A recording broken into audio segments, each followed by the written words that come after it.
And just like that, I lost exactly what to say. Which is a perfect opening. It is a perfect opening to a very imperfect human being. I don't know, man. I've had better days.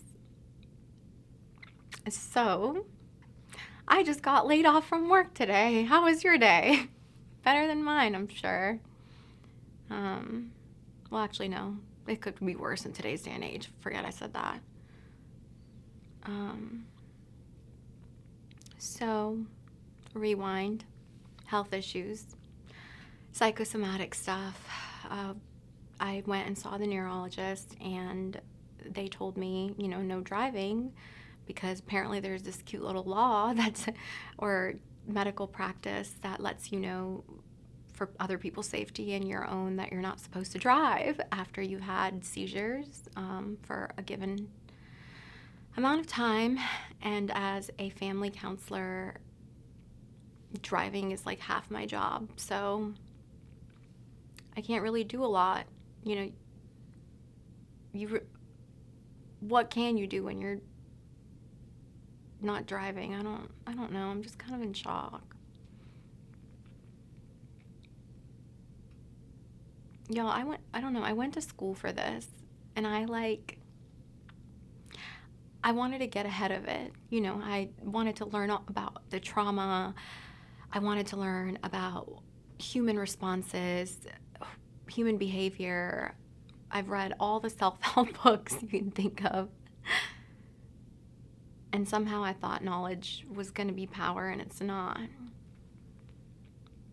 So I think a good place to begin, and I'm sorry, it's probably going to be again all over the place, and I might have a tremor in my hand as I talk, and it's a little embarrassing, but I've been kind of dealing with it for a little bit.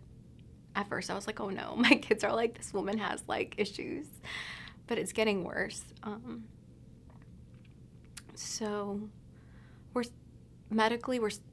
in hiatus. I don't know, further testing required. I had a seizure this weekend, and it was pretty bad. I think it was pretty bad. I don't remember, but I know I woke up in the EMS, and my parents, who are Middle Eastern, they're doctors, they thought it was bad enough to take me. And so if you're not familiar with that culture, trust me, they try to diagnose everything and fix it with zinc before they do anything else. But I did have one, and I ended up in the ER. And you guys imagine, like, it was the weirdest experience, okay? So my ER doctor comes and talks to me and, all this other stuff, and I'm just like, okay, cool. And then she looks at me and she said, I remember you from 2022, and you look like, or 2023 or 2021, I don't even remember.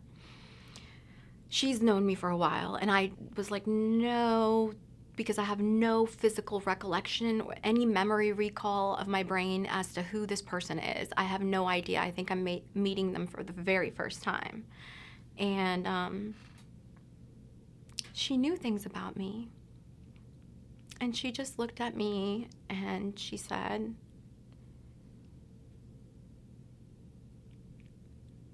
you've just kind of lost the light in your eyes. And I'm like, okay, well, fix that. That's why I'm here. Make it come back. I don't even care about the light in my eyes. Make the tremors or the seizures or the syncope episodes go away. But I guess I had told her enough about me at other times. And you guys, it was the weirdest thing, talking to someone and then being like, you have a daughter, you competed, you do this, you do that. And you're just like, who are you? And they're not lying because they know all this stuff about you. And I had no idea, like none, who this lady was. So what is going on with my brain? That's 2022, whatever that is. Even if it was 2021, that's not that long ago. Okay, I can do math still. I should be able to remember. but I don't. I don't know what this means for me moving forwards, like with a job. Like, is this gonna affect me?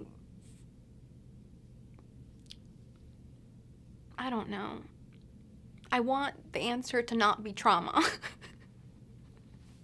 I want it to not be trauma. I don't want it. Give me another answer. I don't want it to be, of course, it's not always as simple as that. There's TBIs, there's other things that are associated with, you know, I guess the mind body whole spirit connection, but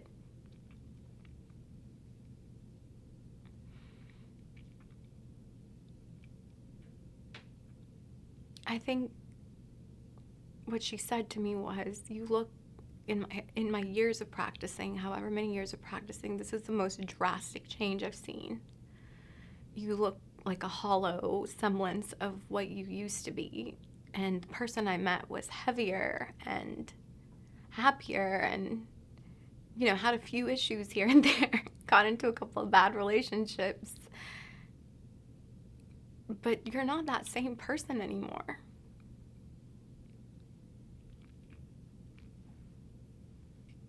And I guess I'm not.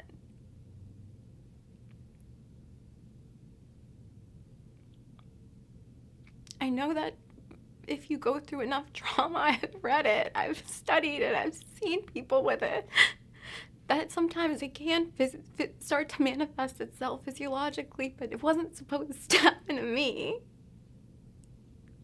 Like, I got ahead of it, right? I got ahead of it.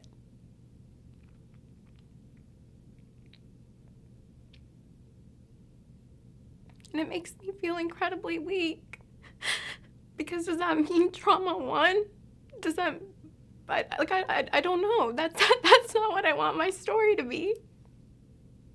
Because I believe we can. I truly believe, and I have lived this out. We choose who we get to want to be. We may not get a choice in the cards we're dealt, but we really do. We get a choice not to be an a-hole.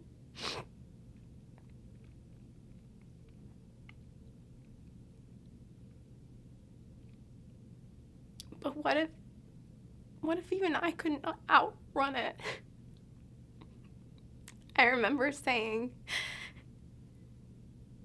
it was no big deal getting punched, whatever, showing up with a black eye, some broken bones during college at 5 a.m. to the library at USC, sitting there. I didn't care if people were looking at me. I mean, there was, first of all, people who were there at that time are not looking at people, they're nerds. But just I remember just crying and telling myself, that's it. We've got to stop crying and we've got to get this done. And I stopped crying and I studied the crap out of those aldehydes and ketones and ethyl groups and esters and benzene rings, because those were my safe place. And I walked into that organic chemistry class at 8:30 a.m. and the professor's like, homegirl, look at your face, pretty much without saying it. And I'm like, I'm fine to take the test, and I aced it. And I graduated valedictorian. I mean, that's been my saving grace. I thought my mind was my saving grace.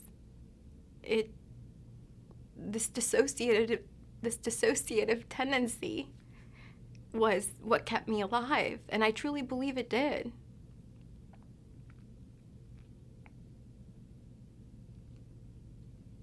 But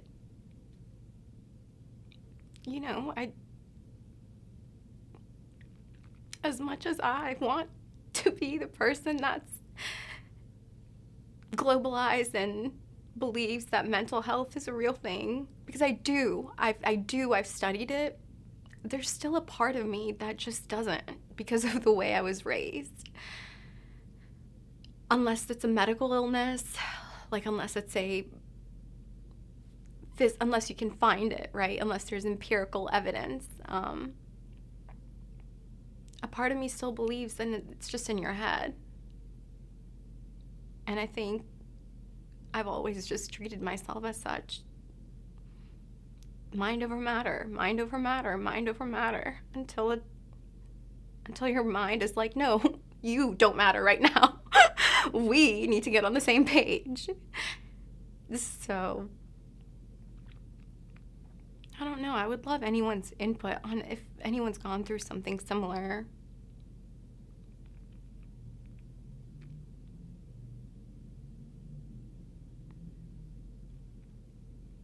I don't know. I feel like it would be cooler if you were mic'd in, because you've kind of been a pretty big part of this story. It'll pick me up. Okay. What do you think about everything I'm saying?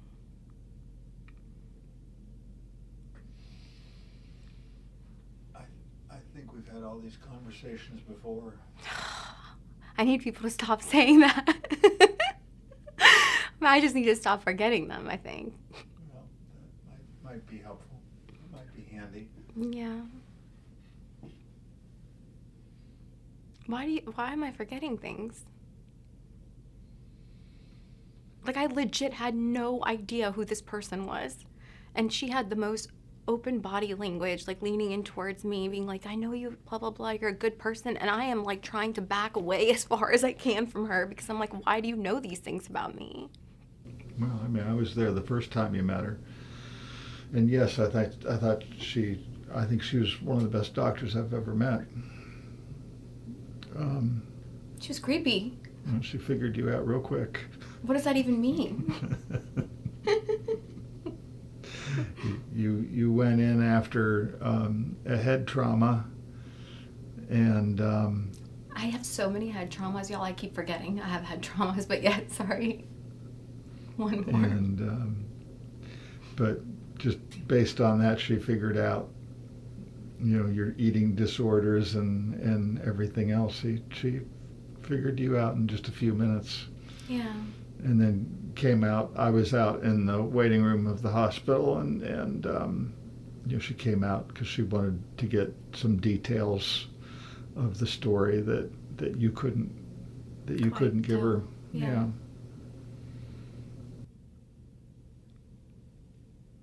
That's another interesting point that you bring up. Like, I want to also, I don't know what I want to do, but I think it's more important to figure out what's actually going on. You touched on the eating disorders part, I've had a diagnosis of CPTSD. Well, it was PTSD first, okay? It was the little one. But then it became CPTSD, major depressive disorder, just, for a while. It's medication resistant. But that's that, neither here nor there. Where I'm going with this is, when left unignored, mental health issues can often result in things like substance abuse, eating disorders, reckless, impulsive behavior that is more likely for us to, people who struggle with it, for them to put themselves in precarious situations, for traumas to keep repeating. It's just not a fun feedback loop. It's almost like having that creates even more problems, which then helps, make that one problem that you were trying to address even bigger. And then before you know it, the snowball has just gotten so big, And I did have an eating disorder. I feel like but I thought that ended after I got pregnant. Like, I truly did. I feel like I've always had a dysregulated relationship with food, because honestly, you guys, once you have an eating disorder, you can't unforget the calories. I mean, you just know. You know that there's 5 calories in every single piece of chewing gum. Like, there is this knowledge that just stays, after writing it down in food diaries, like how much I've intook. So I don't think I've ever fully had a regulated relationship with food, but I feel like it got better. But then there's other people saying that it's not better. That's one thing that that lady said. The whatever doctor from heaven.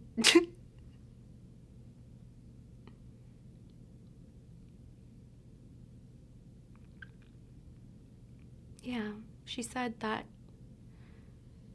if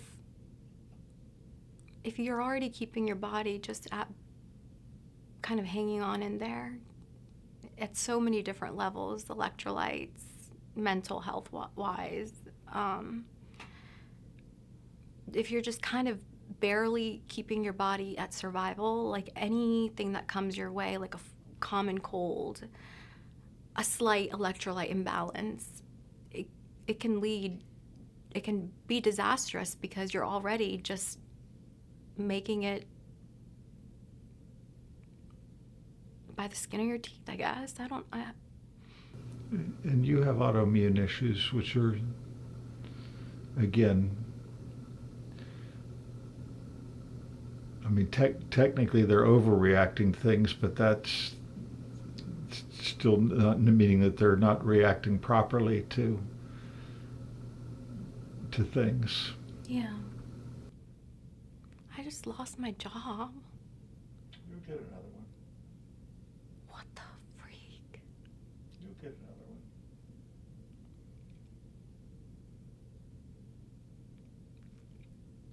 It's probably literally the least of your problems. I know, but I want to make it. The main problem is I want the problem is that is my main problem. I don't know how else to say it in so many ways. I am not my main problem.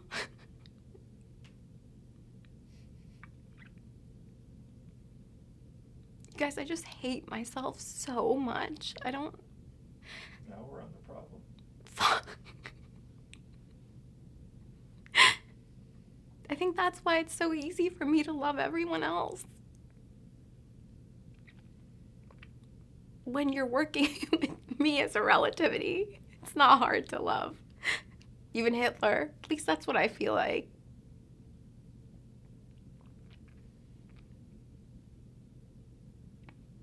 And that blows my mind. Like,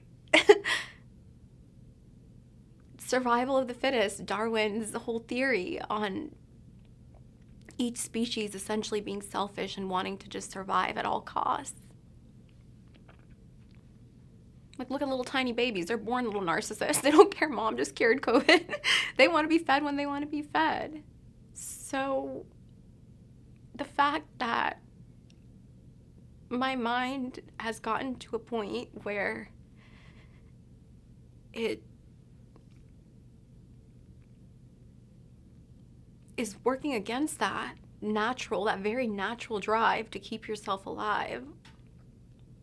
I think that's kind of concerning, huh? And how long would you say I've been here? You've been here for 3 years. It's just a little more dramatic now.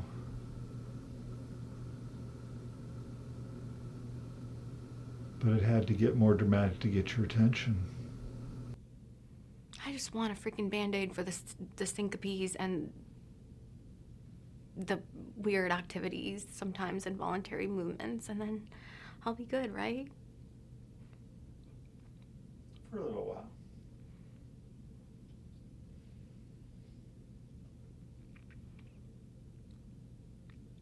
What do you think makes a person want to live? What makes you guys want to live? And I mean, like, I really want you to think, like, not just like your kid or like the typical answer, you know, because I know I have a child and she's wonderful. But sometimes, I don't know about you guys, but things get pretty bad in my head. Don't ever underestimate. It's not a reflection of how much I love my child. It's just a reflection of how bad my mind can sometimes make it in my head to where I think she's better off without me. You know, like what is it? What makes people want to live?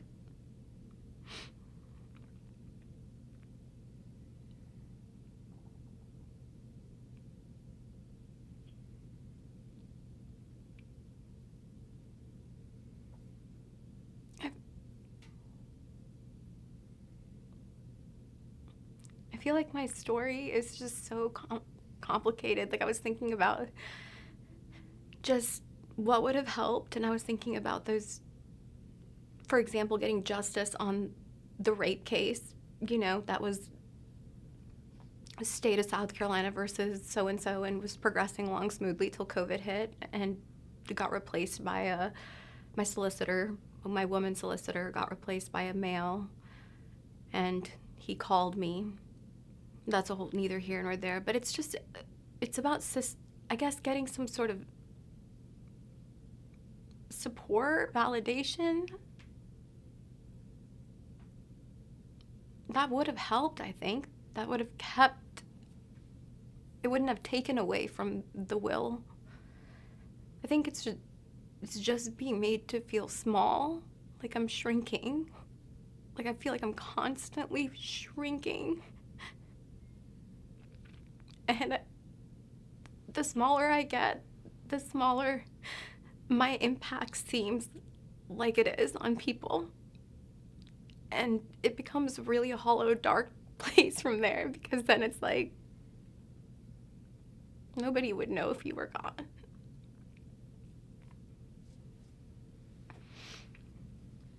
And I'm not saying that that's true. Like, my intellectual side's firing. But your kids, they love you and you change lives. And I know I have, but I don't feel it right now. It's like a different person, some weird lady that we were talking about in the news. It's not me that did that.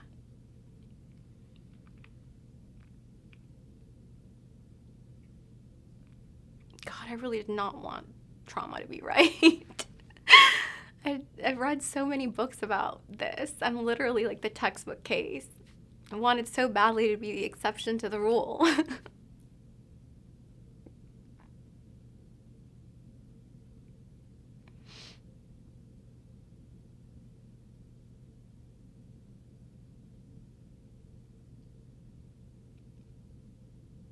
My mind goes, y'all, it's so crazy. My mind is such a scary place. So it tries to convince me during these periods of major depression where I'm just like, I don't think I should be here, blah, blah, blah. It's like, yes, this is literally what surrender means.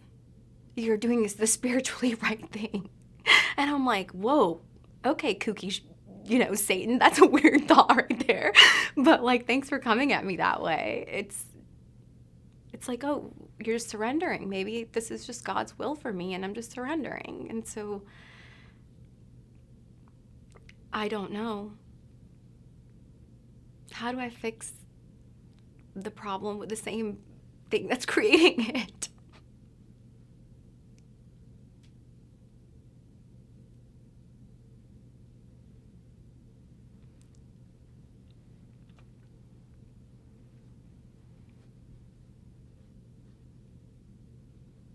I feel like this is gonna be, it makes my heart sad. Not, just hear me out, but it makes me sad because I feel like if we don't do something, this is going to be the story of probably every one out of, I don't know, really bad statistic, 1 out of like 2 people in the next 20 years. Or, I don't know, 30 years. It makes me sad for humanity because we've made life so hard on ourselves. Like, when did that happen? When did society become this way? To just perpetuate autonomous system dysregulation. Constantly searching for an external locus of control or validation, something outside of ourselves. If we have that thing, it's better. If we get there, it's going to be better. If we just, make it to this point in life, it's going to be better. But the thing is, it's not. It never is. What's better is here. Because here's all we have. But damn, are we in a world that is hell-bent on making sure that we don't stay here.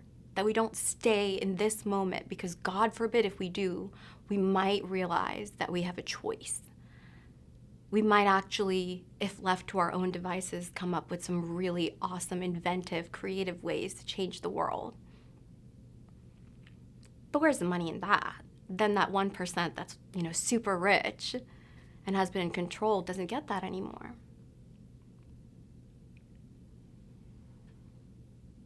But what if we all can?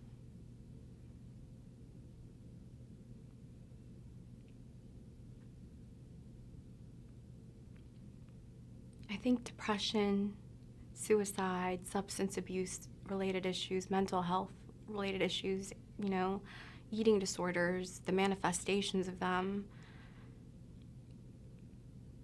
overeating, undereating, I don't know. These are all going to be, if not already, they're starting to contribute so heavily into what's literally killing us. Diabetes, autoimmune disorders, mental health wellness rates are looking not so great. By the year, we have the world being more and more unhappy, and we're one bad tweet away from freaking World War III, so, that's great on our nervous systems too.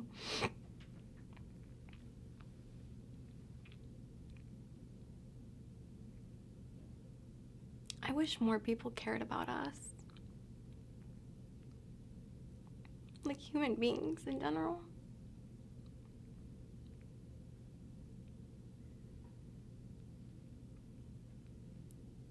And I've had enough conversations with enough women to know that I'm not alone. I've heard their stories, and behind some of the most beautiful smiles, especially in Mrs. Globe, especially in pageantry and modeling, the most beautiful smiles, I hear some of the most painful, tear-jerking stories, and I'm like, wait, what?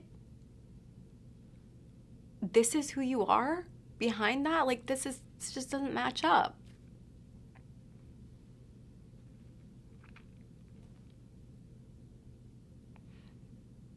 I wonder if you guys are really happy. Like, is there anyone that's really happy? Because if you are, just like, let me know. Help a sister out. Like, what is it?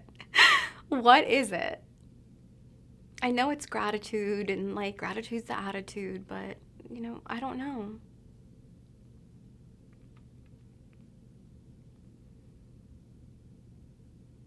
People say we're in a hurry to get nowhere, but I feel like we're in a hurry to expedite our own death as a species. I don't think we're going nowhere. I think we're going somewhere. I think we're going somewhere not so fun for us.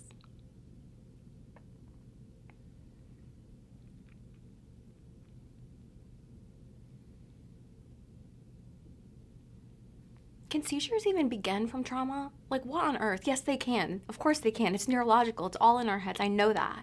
But it just floors me sometimes still, because I'm like, what?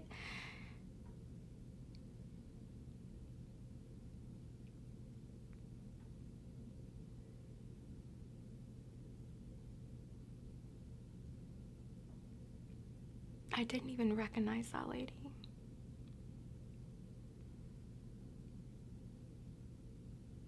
So, how do I navigate the world with a mind that's telling me lies? Like, where's the voice of discernment? Does it like have a violin that comes alongside of it? Well, actually, we talked about this a little bit earlier, but this is a separate tangent. But I want you guys to try this really cool experiment. I do it with like my little kindergartners, but it's different with human beings, but it's still with adult human beings. They are a whole different breed, actually. But I want you to pause, okay? And take a deep breath in.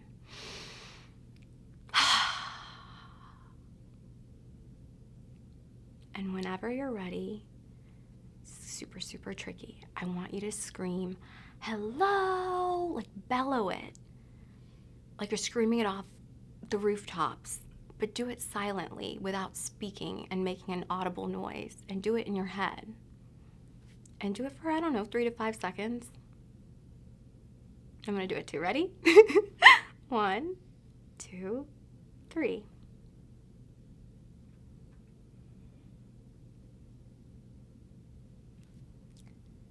So the goal, or I guess I don't even know if there's a goal, but did you notice that there was a voice that spoke it, right? It bellowed it out. It's like, hello. And then there's also this other sentient metacognition, I don't know exactly what to call it, that heard it. It's like a higher form of self. And this society that's so reactionary, I feel like we're all trained to just listen to that voice that just talks, like is constantly just going at it. But there's always that silent, you know, observer in all of our heads that's just listening. And it's not something that requires our immediate attention. It's not urgency. So maybe that's the voice of discernment. I don't know. It's never something that's like, you need to do this now, right now. It's more like, you're going to regret this later. And then the voice that speaks is like, shut up. And it does. And, it's just this neutral observer. It's not judgmental. It's just, it knows. It knows before you know. It's weird. I don't know how to explain that. It's like this knowledge that human knowledge has no awareness of. Maybe experiential knowledge, maybe stuff that was passed from our ancestors, like the collective unconscious. I don't know.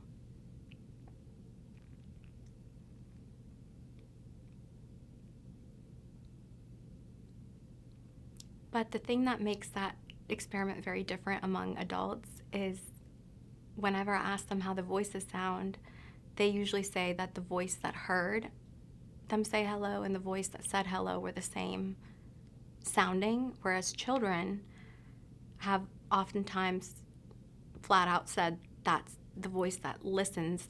That's God, Miss Allie. Okay, my bad. I didn't get the memo on that. You know, we were going from giving axolotl CPR to all of a sudden being really profound.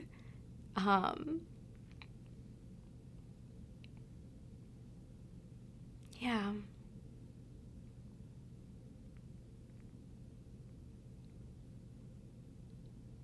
I guess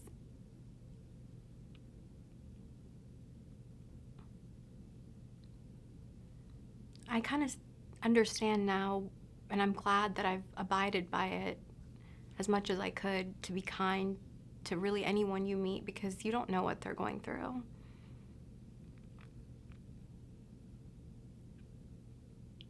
And as I sit here and I think about what I'm sharing with you guys and just where I am, I'm one person, you know,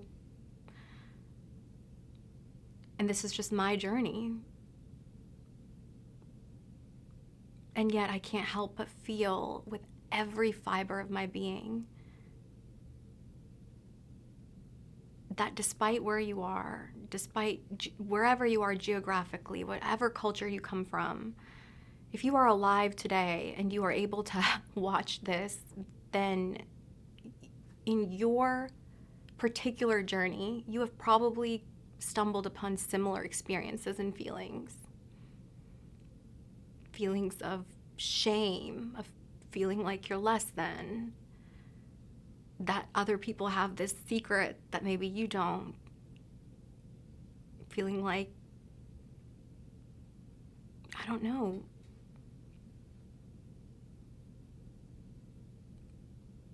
feeling like you're just different, like an alien, isolated, and it's not a good feeling.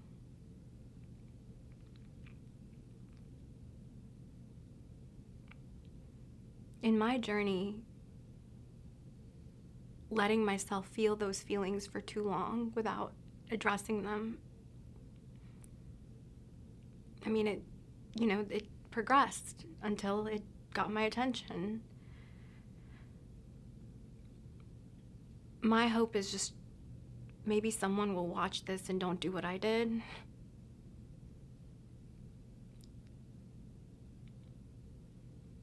Because it is all connected. They all do work together.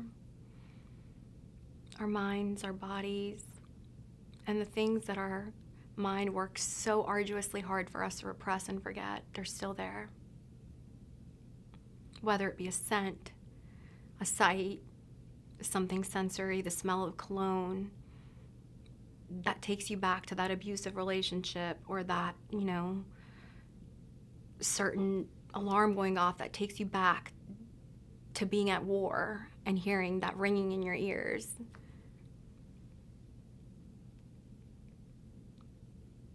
You know what's really funny? The human mind literally does not know the difference between real pain and when it's remembering pain, like perceiving pain. It feels it again. I just wonder how that plays into like re-traumatization and the narratives that we tell ourselves, the stories that we repeat.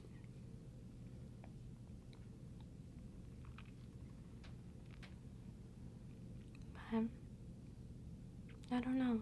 Do you think I ever wanted to live when I met you? Sometimes. Really? Not all the time, sometimes, yes. Yeah, and like literally mental health police, nobody come get me. This is an existential, more of an existential slow death. I have no plan. But I guess I'm just trying to figure out, like, what was the difference then? You had goals, you had things you wanted to do. Like what? What we're doing right now, actually. Well, isn't that ironic? You wanted to, you wanted to write your book, and you wanted to use your platform from Mrs. Globe to reach a larger global audience. Yeah, I must have thought I could do it at some point.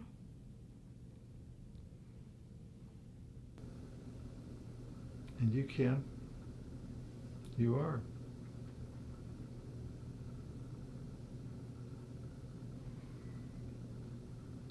In 37 minutes, we've gone from you being in despair, and in 37 minutes, you're now back to talking about wanting to save the world. Oh, I don't think I'm the one fit out to do it. I just think someone has to do it. It makes me sad for our world.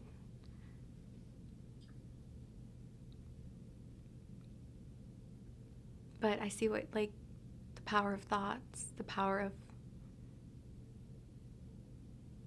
I wonder how the ratios look. Like, if I were to judge my life and say it's like, give it a percentage of how good I think it is, and then if I were to correlate that with how many negative and positive thoughts I think, or even the day, just like what kind of day I'm having. Like, is it an 8 out of 10 good? Is it a 1 out of 10?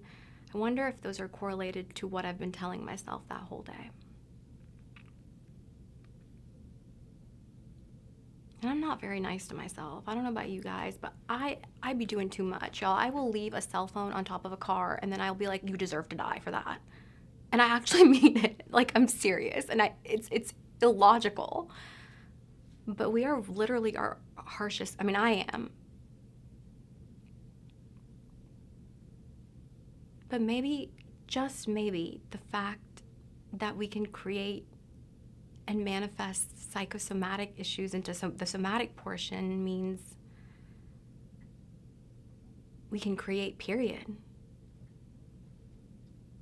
That's what we're here to do. Maybe creating our own hells is the precursor to creating our own heavens. I don't know. I'm just trying to stop passing out, though. That's a question for someone else to answer. But, yeah. And I think I'm done.